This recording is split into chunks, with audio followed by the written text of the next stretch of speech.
नमस्कार दोस्तों, जय हिंद। स्वागत है आप सभी का नॉलेज टॉप चैनल में। कैसे हैं आप सभी लोग।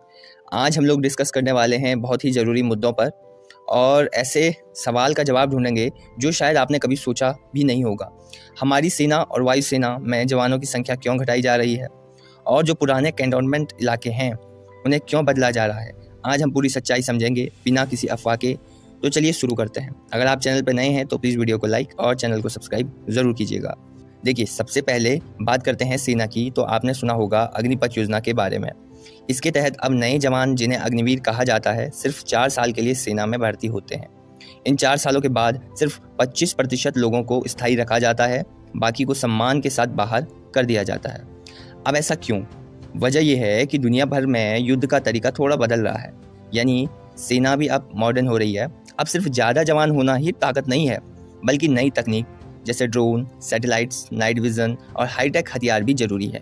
सेना चाहती है कि जवान फिट हों, संख्या थोड़ी कम हो, लेकिन उनके पास सबसे आधुनिक तकनीक हो।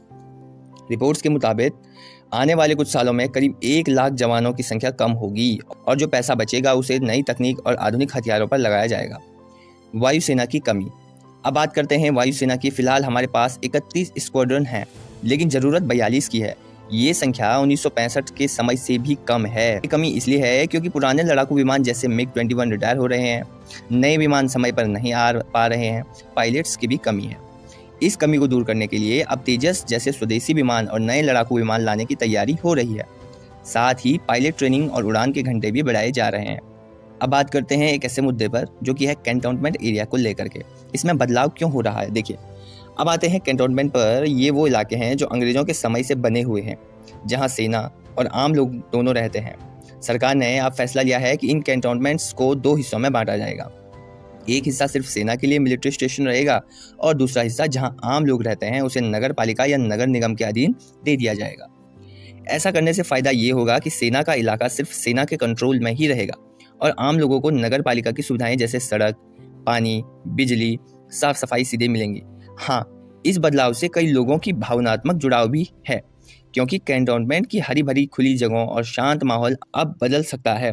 लेकिन प्रशासन के लिए ये बदलाव सुरक्षा और सुविधा दोनों के लिए फायदेमंद माना जा रहा है। दोस्तों, सोचिए अगर आपका भाई या बहन सेना में भर्ती होने की सोच रहे हों, तो आप चाहेंगे कि उन्हें सिर्फ वर्दी का गर्व ही नहीं, बल्कि उनके भविष्य की गारंटी भी मिले। अग्निपथ योजना में इसी के लिए स्किल सर्टिफिकेट और लमसम अमाउंट दिया जाता है, ताकि 4 साल की सर्विस के बाद वो भी अच्छे से आगे बढ़ सकें। पर यह भी सच है कि बदलाव को समझना और लोगों को इसके लिए तैयार करना उतना ही जरूरी है। तो दोस्तों, जवानों की संख्या से कमी, वायुसेना की स्क्वाड्रन की कमी और कैंटोनमेंट में बदलाव, ये सब अचानक नहीं हो रहा है।